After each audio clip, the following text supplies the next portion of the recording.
What's going on, guys? It is Brantzen, and today we're playing 5-5-10 at the Gardens. I've been playing 5-5 a lot recently and been doing really well, feeling really comfortable, but notice that a lot of the action players are transitioned to the 5-5-10 game, and so I'm gonna try my hand at it and see if I'm able to win it.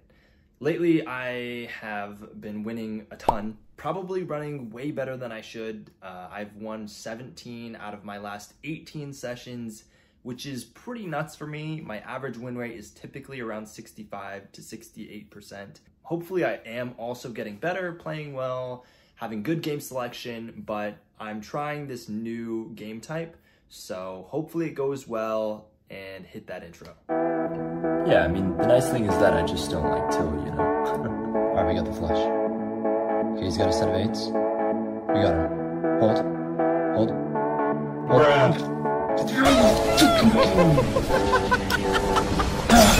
Tell him he's got a lot of class, and it's all low. While I was waiting for a seat at the 5-5-10, I was able to sit at the 5-5 table for about an hour. I sat down with $500 and picked up some small pots, and then I got ace queen of diamonds on the big blind. There were two limpers. The small blind raised to $30, and ace queen's a great hand. I 3-bet to $90, and the small blind calls. The flop comes out ace 3-9 with two spades. Very good board for me, flopping top pair. And when the small blind checks, I bet $65. And then the small blind jams for $300. I'm just going to call here. So I toss in the call, and small blind shakes his head like, oh no, you caught me. And then the turn comes a queen, river comes a 4, small blind just mucks his cards, and I win. After that, I got called for the 5-5-10, so I pocketed my 2 black chips and brought the rest of my stack over. Early on, I pick up ace-10 off in the straddle, it folds to the small blind who limps, and the big blind opens to $25. Not only should the big blind be opening wide here, but this bet sizing looks really weak. I make it $75, and only the big blind calls. The flop comes ace-jack 4 with 2 hearts, and the big blind decides to lead out for $75. Given the action, I'm almost certain I have the best hand here with top pair decent kicker. I think he might be leading with a jack, hearts, or a weak ace. I make the call to let him dig his own grave, and the turn is an offsuit ace. He bets $80 now into a pot of $300, and he has roughly $400 behind. At this point, I don't want him naming such a cheap price to chase a flush draw, and I don't think he'll fold an ace to a small raise. For those reasons, I raise to $200, and he folds. Before we get into this hand, you might be wondering, what happened to my stack? Well, I lost most of it in a bomb pot, then added on 4 blacks. See, in this 5-5-10 game, they play a $25 bomb pot every dealer change and every new player, which seems to amount to about 4 bomb pots per hour. I'm sorry, guys, but I'm not going to be showing these bomb pots on this channel because there's so many of them. I think it would just take up too much time and wouldn't be that applicable to your guys' average game. Also, I'm still figuring out my own strategy in bomb pots, and since there are a good amount of Gardens players who watch my vlog, I don't want to give up my thought processes on those hands quite yet. So I'm sorry, guys, but that's why my stack is what it is. I rebought for $400 and into the next hand. So I pick up King Jack off on the cutoff. There's a straddle to $20. So this hand is actually 5-5-10-20, and I open to $60. The small blind, big blind, and straddle call, and the flop comes King 3-3 rainbow. Checks to me. This board is super dry, so I bet tiny $65. Only the big blind calls, and the turn is a 7, completing the rainbow. Now the big blind leads out for $150. I'm not really sure why the big blind is leading out here. It's a rainbow board. This guy would have 3-bet ace king and possibly king queen preflop, so the only hands I really see beating me are ace 3 suited and maybe pocket 7s. I call with top pair, and the river is a 4. Now the big blind goes all in for his remaining $300. I don't like it, but like I said before, there aren't a whole lot of hands that are beating me.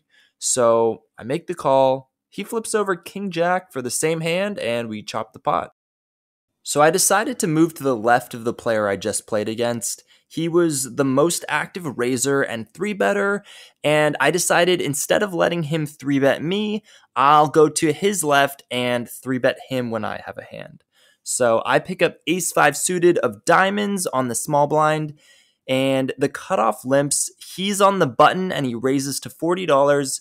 This is a good hand to 3-bet bluff with, so I make it 160 and he calls on the button. The flop comes Jack, King, Queen, Rainbow.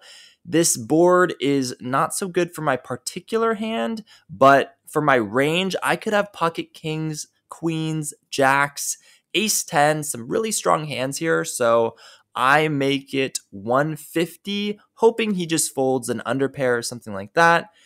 But he makes the call, and the turn is the 7 of hearts. I think I could go one of two ways here. I can jam and just really represent strength, put him in a tough spot. But I decided to check here, didn't quite have the stones to make the bluff, and he checks back. The river's a 5, giving me a pair, and I check, really trying to hit showdown here. But he decides to spit on all my dreams and bets $240. I'm not going to call here, so I fold, and on to the next one. Next, I pick up pocket 4s on the big blind, the under the gun limps, the +1 player makes it $50, and the cutoff calls. I can already see the line of people waiting to get on this ship, so I call to try and hit my set, and sure enough, here come the people. We have the Straddle, jealous of all the action, wanting to get in on the play. The under the gun, who paid $10 for the low class ticket, but still made it on the ship. The +1 player and Cutoff, who got on the ship from the beginning, and me, Jack Dawson, the main character of the movie, looking for love. The flop comes out 3, 10, 4. We flop our set, but the board is all hearts. I don't want any more hearts coming out for free. I lead out for $175. The Straddle goes all in for $320. It folds to the Cutoff, who goes all in for $655. Well, I'm pretty sure one or both of these players flopped a flush, but I still have over a 30% chance to hit my boat. If I die, I die, but I am not letting go. I'm all in. The turn is a 3. We hit the boat. River 6. The Cutoff shows 6, 9 of hearts. The Straddle mucks, and it looks like I'm not drowning today, folks. Hopefully I keep winning pots, and I pick up King 10 off on the Cutoff. I open to $35, only the small blind calls, and the flop comes out 9, Queen, 7, Rainbow. Small blind checks, and I feel like this board hits the small blind's range pretty well. I think if I bet here, he's just going to continue with a lot of pairs, straight draws, and sets. So I decide to just check back and realize my equity. The turn comes the 6 of clubs. Now I have a double gut shot, and the small blind leads for $60. He could still be bluffing. I decide to make the call, and the river is the 10 of hearts. It brings a one-liner to a straight, and the small blind leads for $80. It's kind of like a non-committal bet. I'm kind of confused what he's doing this with, and doesn't make too much sense. So I decide to toss in the call. He says, good call. He flips over ace jack, and we win. After that, I pick up ace queen off in the small blind. The cutoff opens to $35, and you can probably guess I'm going for that 3-bet. I make it 140. Everyone folds. Poker's easy. Life is even easier when you get dealt the best hand, pocket aces, this time in the cutoff. The hijack limps. I open to $45. The button, big blind, and hijack limper call. 4 ways to a flop, which comes king, jack, deuce with 2 clubs, and it checks to me. There are a ton of draws on this board, so I make it $120, and the big blind is the only caller.